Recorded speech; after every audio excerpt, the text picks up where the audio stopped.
I do think that my brother is still alive and well. We believe, and we've got faith in God, that one day he's going to come back. I will love this man, my husband, for the rest of my life. And I will always carry a torch for him. On first impressions, Britain's 250,000 Greek Cypriots seem to go about their daily lives no more troubled than most. But behind the shop fronts and cafes in London and other cities lies a shared grief. 1,619 men, women and children from families here and in Cyprus are missing. They've been missing since the Turkish invasion of the island in 1974. Their whereabouts are quite unknown.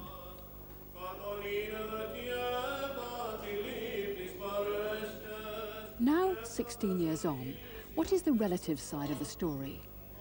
What's been the impact of not knowing what's happened to their loved ones? And how far has faith helped them cope with the trauma and frustration?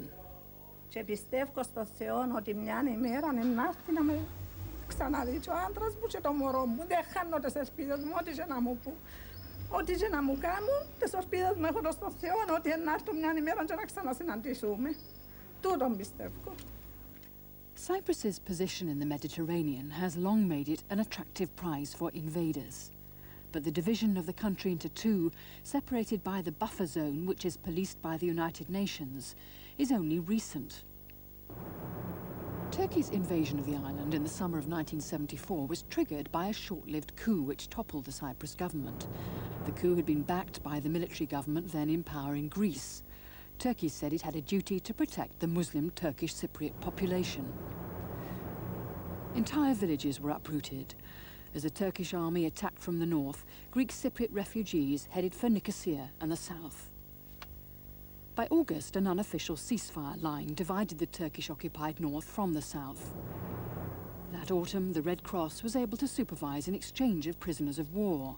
Families on both sides were reunited with their loved ones. But some waited in vain. Not all prisoners returned, including some who'd been visited and registered by the Red Cross. The Turks insist all prisoners of war were released during the exchanges.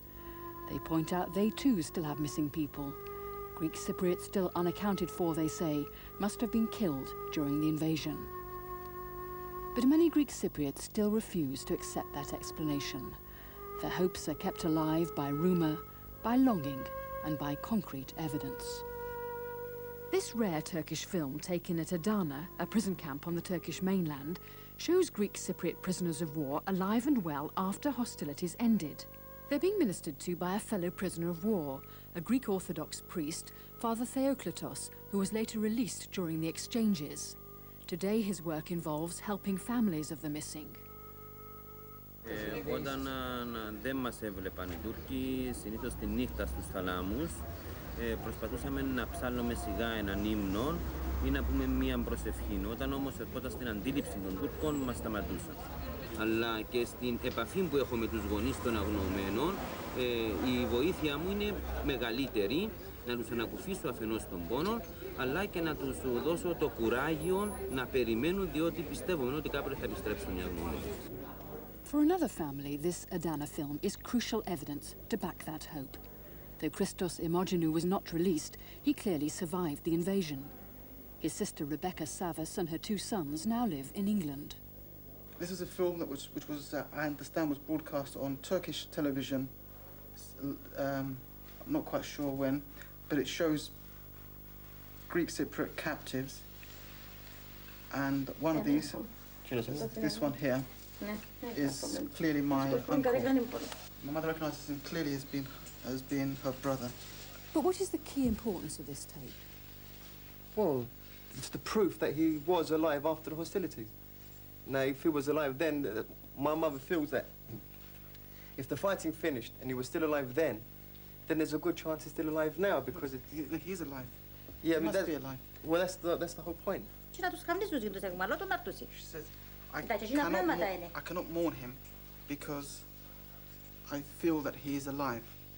For Mrs. Savas, the ultimate irony is that while she can clearly identify her brother on the film, the Turks deny ever taking him. His name was not on any Red Cross list. Conflicting evidence, however, has not stopped relatives pursuing an answer. Benikos Savas-Kali is a trainee accountant studying in South London. This summer, he travelled home to his family in Nicosia to try and discover new information about his father, Savas-Kali, who was rounded up by Turkish soldiers when Benikos was only 8. Benikos hasn't seen his northern home of Yalusa or his father since. Yalusa had acres of sandy beaches, and I remember when we used to go nearly every day with my father and the rest of the family. I remember him driving tractors, trucks, lorries, diggers, and all the machinery which was necessary for his own business.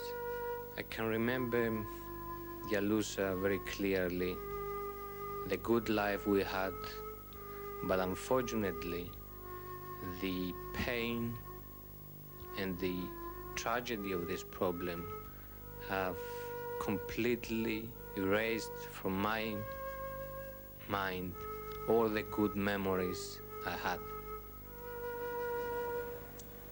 But Benikos' duty as a son means he cannot give up hope of finding out what happened to his father.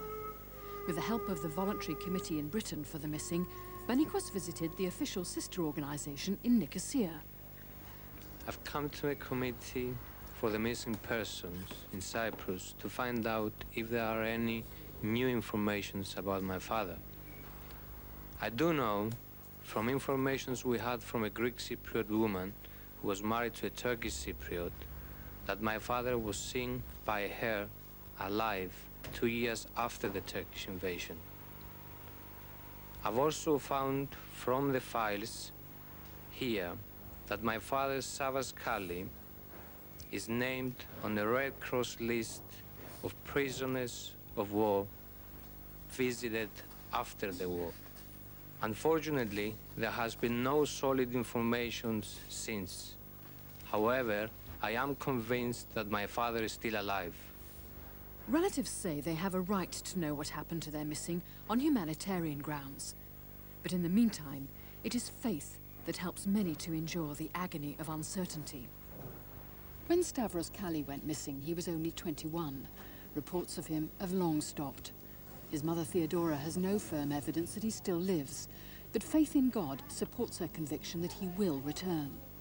Πιστεύω και καρτερώ το η Ανάγια να έρθει να ανοίξει η πόρτα μου να το δω, να το φιλήσω, να το χαρώ και ας γύρω να πεθάνω. Τόση είναι η καρδιά μου καμένη να το δω και ύστερα να πεθάνω.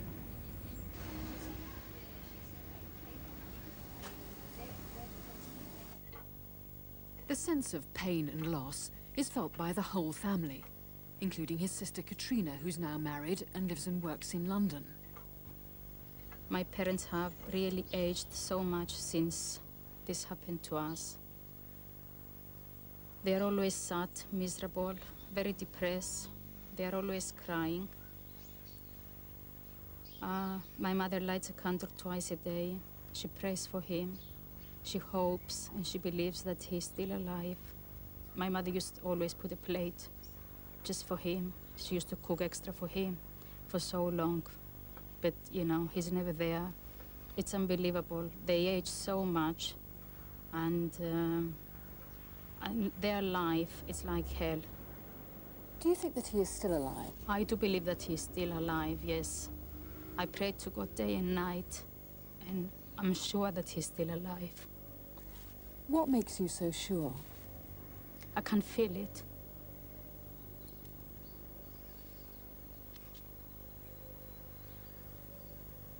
You're absolutely convinced? Yes, I am. He used to go to church as well, you know. He always believed in God. So I'm sure God will look after him. When When Georgia Varnova's husband of 6 months was captured, she followed up any hint of his whereabouts in the hope of finding him. She was so distraught she went back to live with her family. But every week she cleaned her old house in readiness for her husband's return. It's only in the past year, nearly 16 years on, that she's felt able to live there again. Her faith has been a prime source of comfort.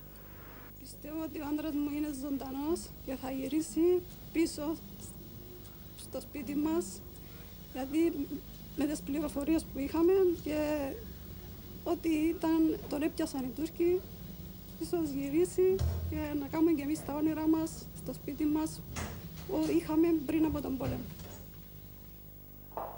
In the village of Limbia, where Georgia lives, many of her neighbours also lost relatives. Lighting candles in church is a simple and vital act of witness that the missing are not forgotten. In London too, the pain and frustration are no less. But how likely is it that all 1,619 missing persons could possibly still be alive? It's a question that has both personal and wider implications for the spiritual leader of the Greek Cypriot community in Britain, Archbishop Gregorius, who himself has a nephew missing. Some of them are dead. Some of them are alive. And if we take in consideration the life of man, there are illnesses, there are difficulties, accidents, and so many other events in everyday life. So most of them, or some of them, are dead. But the people and myself, still, I believe that there are people who are alive. So part of the job of the priest may be to get the community and the relative to accept that the person may be dead. Yes, yes, why not? Why not? The priest has a responsibility, just to comfort the people, but also to tell them the truth when the times come. But when can the time be right when information is so lacking? And would relatives accept it? At present, it seems unlikely. For many families in this limbo, prayer is a constant source of calm and consolation. But as Greek Orthodox, they face the dilemma that if they conduct a normal memorial service, they're accepting their loved ones as dead. If they don't hold the service, they're not fulfilling their duty to them if they are dead. So the Church has compromised with a special prayer for the safe return of the missing. We beseech you at this special moment for the people of Cyprus. Especially, we pray for and remember the refugees and their families. We pray for the captives and missing persons who were taken from their homes by the Turkish army.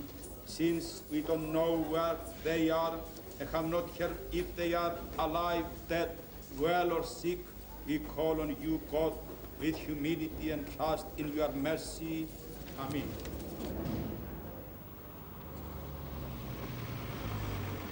On the anniversary of the invasion, Georgia travelled with friends to Nicosia for the annual march and vigil for the missing.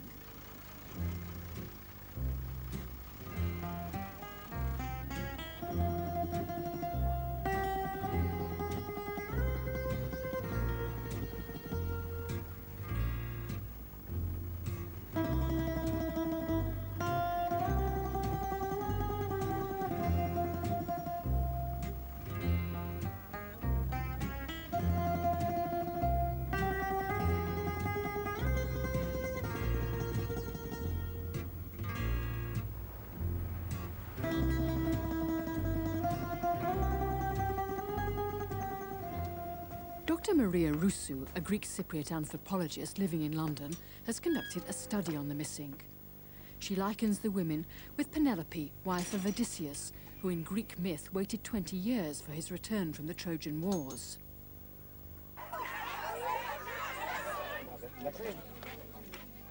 For the women waiting today, prayer and vigils can be a vital outlet for their anguish.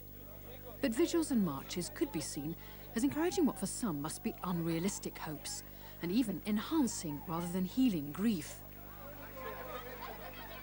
There were cases where women were complaining that those visits and all-night sittings in church created more pain.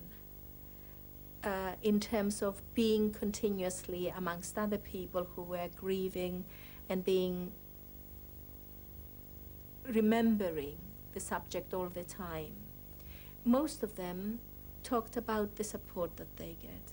They also get quite a lot of pressure to be kept as grieving continuously, not going, for example, to fairs and festivals the way other women do, who have their husbands next to them.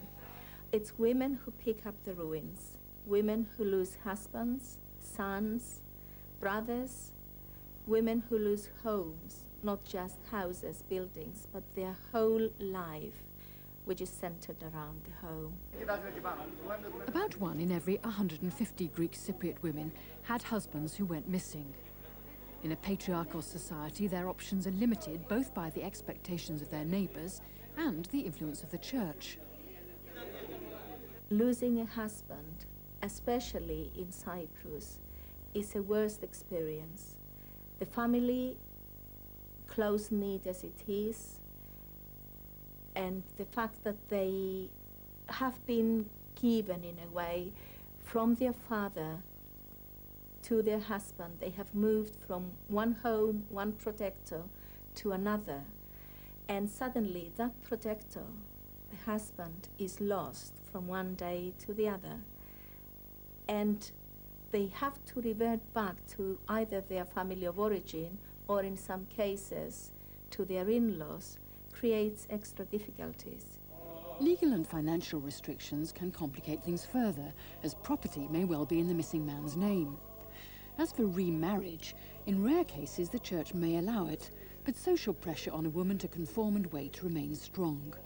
It is unusual if your husband is missing or is like the present situation in Cyprus. It is very difficult for a woman in a village to go and ask to get married. It must be very daring in many circumstances, because it is unusual. It is not accepted by the community. So while in theory women can rebuild independent lives, in practice choices can be few. Women like Georgia often turn to their local priest as a major source of support and advice. Since the situation is in limbo still, they keep thinking of, if he comes tonight, if he comes tomorrow, what am I going to say to him? In what eyes am I going to face him, that I've forgotten him for another man?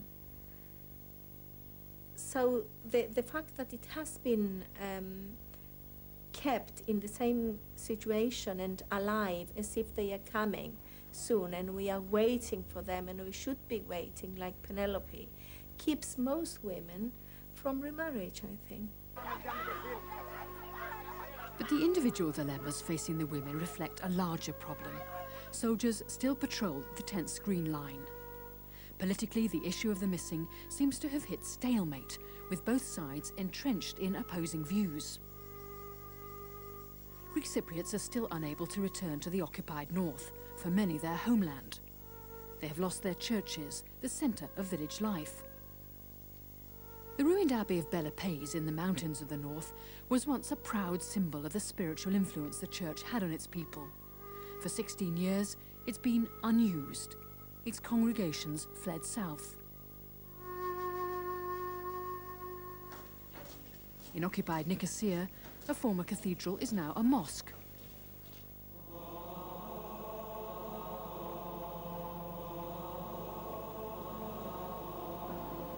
The sounds of Islamic prayer float across the dividing Green Line.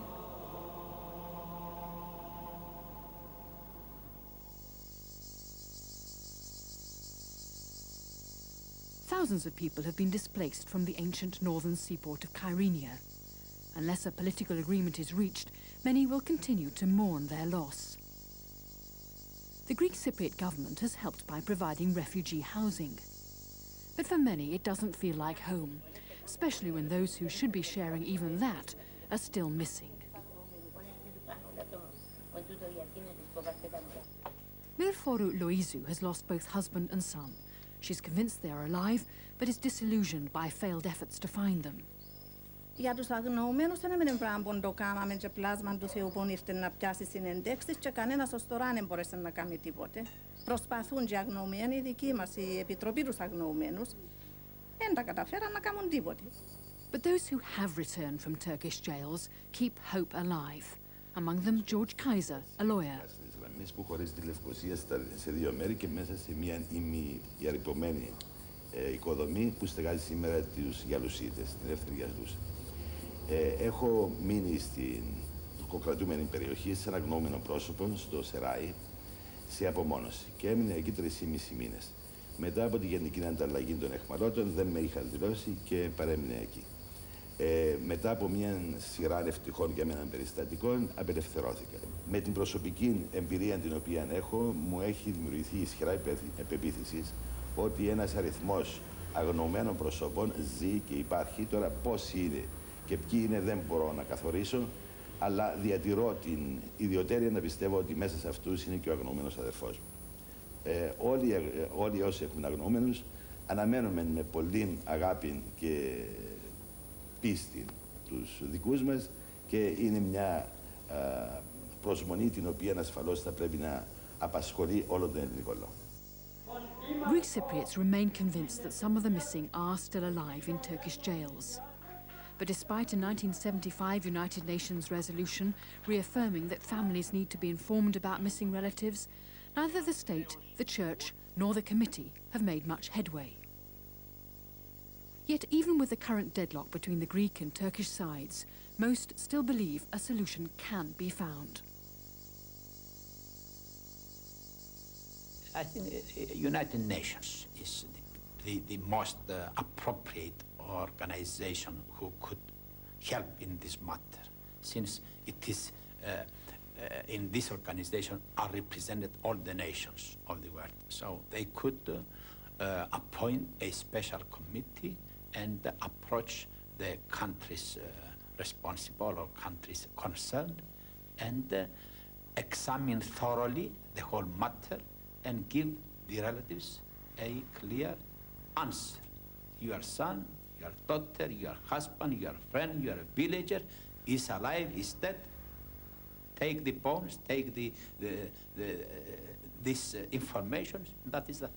I would be very happy to see the international community taking a stand in the same way they are taking a stand now in the Gulf crisis and pressurizing Turkey to accept the Red Cross in.